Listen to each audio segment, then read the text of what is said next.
मान लेते हैं कि एक पार्टिकल है जिसे हमने हॉरिजॉन्टल से थीटा एंगल पे ऊपर की तरफ फेंका है। पार्टिकल की इनिशियल वेलोसिटी है u। अब पार्टिकल का मोशन कैसा होगा, तो इसको स्टडी करने के लिए हम इस पार्टिकल की इनिशियल वेलोसिटी को हॉरिजॉन्टल और वर्टिकल कंपोनेंट में डिवाइड कर लेते हैं। यहाँ पे पार्टिकल की इनिशियल वेलोसिटी का थीटा से जुड़ा हुआ जो हॉरिजॉन्टल कंपोनेंट है ये होगा u cos थीटा, और इसे हमने ux के सिंबल से रिप्रेजेंट किया है। इसी तरीके से पार्टिकल की इनिशियल वेलोसिटी का y एक्सिस के अलोंग जो कंपोनेंट होगा ये होगा u sin थीटा, और इसे हमने uy के सिंबल से रिप्रेजेंट किया है। तो यहाँ पे हम देख सकते हैं कि इस पार्टिकल के पास दो वेलोसिटीज़ हैं। हॉरिजॉन्टल डायरेक्शन में वेलोसिटी है u cos थीटा और वर्टिकल डायरेक्शन में वेलोसिटी है u sin थीटा। पार्टिकल की इन हॉरिजॉन्टल और वर्टिकल वेलोसिटीज़ की वजह से पार्टिकल एक पैराबोलिक पाथ के ऊपर मूव करता है। यानी कि यहाँ पे पार्टिकल का जो प्रोजेक्टाइल मोशन होगा वो एक्चुअल में पार्टिकल के हॉरिजॉन्टल मोशन और इसके वर्टिकल मोशन का कॉम्बिनेशन होगा। यानी कि अगर हमें प्रोजेक्टाइल मोशन करने वाले पार्टिकल के मोशन को स्टडी करना हो तो इस मोशन को हम टू पार्ट्स में स्प्लिट कर सकते हैं, हॉरिजॉन्टल मोशन और वर्टिकल मोशन। पार्टिकल के हॉरिजॉन्टल डायरेक्शन में मोशन को स्टडी करने के लिए हम मान सकते हैं कि particle initial velocity u cos theta से एक स्ट्रेट लाइन के ऊपर मूव कर रहा है। तो अब हम पता करते हैं कि पार्टिकल की हॉरिजॉन्टल डायरेक्शन में वेलोसिटी, एक्सेलरेशन और डिस्प्लेसमेंट क्या होंगे। तो यहाँ पे हम देख सकते हैं कि इस पार्टिकल की हॉरिजॉन्टल डायरेक्शन में जो इनिशियल वेलोसिटी है वो है u cos थीटा। साथ ही हमने प्रोजेक्टाइल मोशन के दौरान एयर रेजिस्टेंस को नेग्लिजिबल कंसिडर कर रखा है, यानी कि पार्टिकल के ऊपर सिर्फ और सिर्फ ग्रेविटेशनल फोर्स लग रहा होगा। पार्टिकल पे लगने वाले इस ग्रेविटेशनल फोर्स की डायरेक्शन होती है वर्टिकली डाउनवर्ड, यानी कि इस पार्टिकल के ऊपर हॉरिजॉन्टल डायरेक्शन में कोई भी फोर्स नहीं होगा। और अगर पार्टिकल पे हॉरिजॉन्टल डायरेक्शन में कोई भी फोर्स नहीं है तो इसका हॉरिजॉन्टल डायरेक्शन में एक्सेलरेशन जीरो रहेगा। हम जानते हैं कि एक्सेलरेशन जीरो होने का मतलब है कि पार्टिकल की जो वेलोसिटी है वो कांस्टेंट रहेगी, यानी कि पार्टिकल के हॉरिजॉन्टल मोशन के दौरान इसकी जो वेलोसिटी है वो कांस्टेंट बनी रहती है। यानी कि किसी भी इंस्टेंट पे पार्टिकल की जो हॉरिजॉन्टल वेलोसिटी है उसे लिखा जा सकता है u cos थीटा। यहाँ पे हमने देखा कि जो पार्टिकल है वो हॉरिजॉन्टल डायरेक्शन में यानी कि x एक्सिस के अलोंग एक कांस्टेंट वेलोसिटी ux से मूव कर रहा है। तो किसी टाइम t के अंदर पार्टिकल का x एक्सिस के अलोंग जो डिस्प्लेसमेंट होगा उसे लिखा जा सकता है x equals to ux into T. और हम जानते हैं कि पार्टिकल की x एक्सिस के अलोंग जो वेलोसिटी है उसे लिखा जा सकता है u cos थीटा। यानी कि टाइम t के अंदर पार्टिकल का x एक्सिस के अलोंग जो टोटल डिस्प्लेसमेंट होगा उसे लिखा जा सकता है u cos theta into T. यानी कि यहाँ पे इस फॉर्मूले को यूज़ करके हम कैलकुलेट कर सकते हैं कि आफ्टर टाइम t जो पार्टिकल है वो हॉरिजॉन्टल डायरेक्शन में इनिशियल पॉइंट से कितना दूर होगा।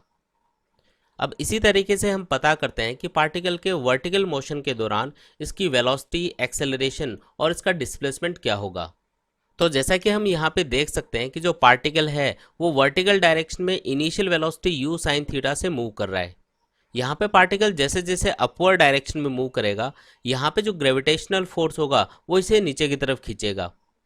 यहाँ पे ग्रेविटेशनल फोर्स की वजह से पार्टिकल पे जो एक्सेलरेशन काम करेगा वो वर्टिकली डाउनवर्ड होगा, यानी कि इसकी इनिशियल वेलोसिटी के अपोजिट डायरेक्शन में होगा।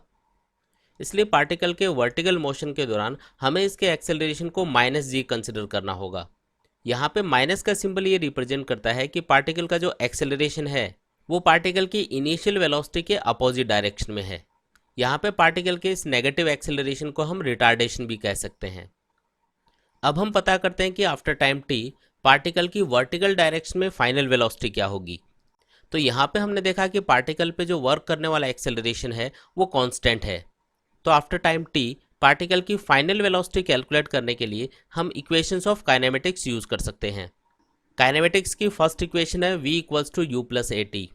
तो अगर हम इस इक्वेशन को पार्टिकल के लिए वर्टिकल डायरेक्शन में अप्लाई करें तो यहाँ पे पार्टिकल की वर्टिकल डायरेक्शन में इनिशियल वेलोसिटी है uy और पार्टिकल का वर्टिकल डायरेक्शन में जो एक्सेलरेशन है वो है -g। यानी कि आफ्टर टाइम t पार्टिकल की वर्टिकल डायरेक्शन में जो फाइनल वेलोसिटी होगी उसे लिखा जा सकता है vy equals to uy minus gt। यानी कि इस फॉर्मूले को यूज़ करके हम कैलकुलेट कर सकते हैं कि after time t particle vertical direction में किस वेलोसिटी से जा रहा होगा। अब हम पता करते हैं कि आफ्टर टाइम t पार्टिकल का वर्टिकल डायरेक्शन में डिस्प्लेसमेंट कितना होगा। तो इसके लिए हम यहाँ पे second equation of kinematics use करेंगे। सेकंड इक्वेशन ऑफ काइनेमेटिक्स है s equals to U T plus half A T square. यहाँ पे पार्टिकल की वर्टिकल डायरेक्शन में यानी कि वाई एक्सिस के अलोंग इनिशियल वेलोसिटी है यू आई, और वर्टिकल डायरेक्शन में पार्टिकल का जो एक्सेलरेशन है वो है माइनस जी।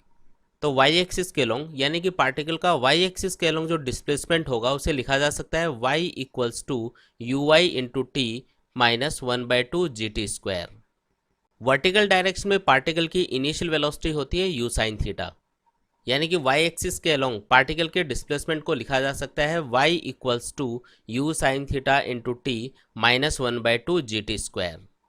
यहाँ पे आफ्टर टाइम टी पार्टिकल का वाई एक्सिस के अलोंग जो भी डिस्प्लेसमेंट होगा उसे हम पार्टिकल की after time T ground level से हाइट भी कह सकते हैं। तो चलिए अब हम प्रोजेक्टाइल की इक्वेशन ऑफ ट्रैजेक्टरी फाइंड करते हैं। हम जानते हैं कि प्रोजेक्टाइल मोशन करने वाले पार्टिकल का टाइम टी के अंदर हॉरिजॉन्टल डायरेक्शन में जो डिस्प्लेसमेंट होता है उसे लिखा जा सकता है x equals to U cos theta into T. साथ ही टाइम टी के अंदर पार्टिकल का वर्टिकल डायरेक्शन में जो डिस्प्लेसमेंट होगा उसे लिखा जा सकता है y equals to U sine theta into T minus 1/2 G T square. अब यहाँ पे इस फर्स्ट इक्वेशन से t को हम लिख सकते हैं x upon U cos theta, और t की ये वैल्यू अगर हम इस सेकेंड इक्वेशन में पुट कर दें यानी कि दोनों इक्वेशन से हम t को एलिमिनेट कर दें तो इस इक्वेशन को लिखा जा सकता है y equals to U sine theta into X upon U cos theta minus 1/2 G into X upon U cos theta whole square. यहाँ पे u से u कैंसिल हो जाएगा और ये जो sine theta upon cos theta है इसे हम टेन थीटा लिख सकते हैं। तो इस इक्वेशन को सिंप्लीफाई करके लिखा जा सकता है y equals to X tan theta minus 1/2 G into X square upon U square cos square theta. तो यहाँ पे अगर हमें किसी भी प्रोजेक्टाइल का किसी टाइम t के ऊपर x कोऑर्डिनेट पता हो तो इस इक्वेशन को यूज़ करके हम उसका y कोऑर्डिनेट फाइंड कर सकते हैं, या फिर हमें किसी प्रोजेक्टाइल का किसी टाइम t के ऊपर y कोऑर्डिनेट पता हो तो इस इक्वेशन को यूज़ करके हम उस प्रोजेक्टाइल का x कोऑर्डिनेट ईजिली फाइंड कर सकते हैं। इस इक्वेशन को हम प्रोजेक्टाइल मोशन करने वाले पार्टिकल की इक्वेशन ऑफ ट्रैजेक्टरी कहते हैं। प्रोजेक्टाइल की इक्वेशन ऑफ ट्रैजेक्टरी का जो फॉर्मेट होता है वो एक पैराबोला की इक्वेशन के अकॉर्डिंग होता है, यानी कि यहाँ पे इन दोनों इक्वेशंस को कंपेयर करके हम कह सकते हैं कि जो प्रोजेक्टाइल मोशन करने वाले पार्टिकल का जो पाथ है वो एक पैराबोला होगा। यानी कि जब भी कोई पार्टिकल प्रोजेक्टाइल मोशन करता है तो उसका पाथ हमेशा पैराबोलिक होता है।